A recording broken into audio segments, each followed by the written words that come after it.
Telling time is an important skill that all students should learn in order to become successful. Time can provide you with information about how to get to work, school, practice, important appointments, and bed on time. In order to learn how to tell time, you must remember some important hints. Number 1, the longer hand on a clock represents minutes. Number 2, the shorter hand on a clock represents hours. One way to remember this is that minute is a longer word, therefore it has to use a longer hand. If you look at this clock would read 3 o'clock, because the minute hand is a longer hand and it's pointing to 12, and the hour hand is a shorter hand and it's pointing to 3.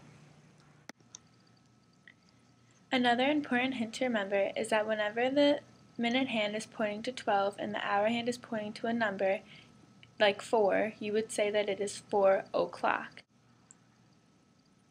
Keep in mind that you only use the term o'clock when the minute hand is pointing to 12 and the hour hand is pointing to another number. Now it's time to practice. What time does this clock read?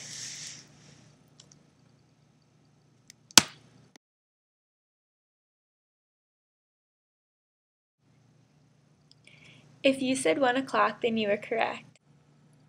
Now it's time to practice.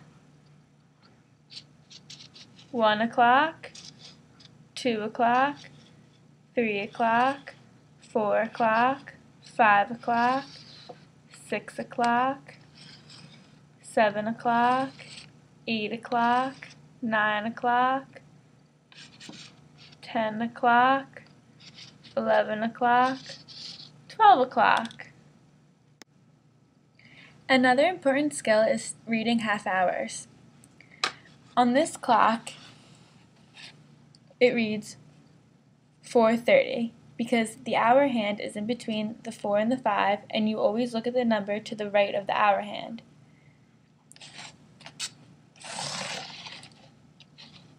This time it reads 10:30 because it's in between the 10 and 11.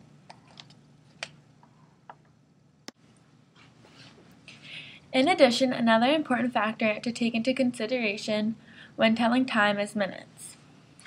When looking at this clock, each interval stands for 5 minutes. So if the minute hand was at the 1, then that would mean 5 minutes after the hour. If it was at the 2, that would mean 10 minutes after the hour.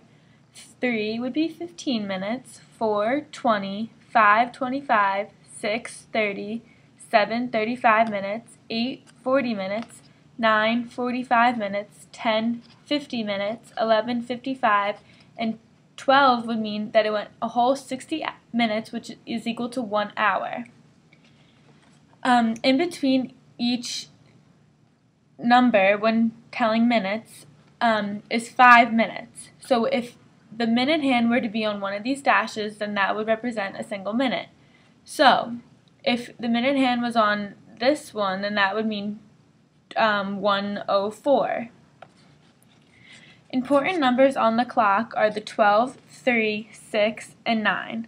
These numbers represent quarters of the hour. Common phrases that are used when telling time are 10 after, which would mean that the minute hand is at the 2. A quarter after would mean that it's after that the minute hand is at the 3. Half past would mean that it's a half an hour into the hour, or like 2:30, 3:30, etc. A quarter till, which would mean that it's 15 minutes until the next hour. These phrases are used as abbreviations when telling time because it makes it easier than having to say the exact time. Telling time is an essential technique that all students should learn. This technique can be implemented in the classroom, at home, hanging out with friends, or even on their own.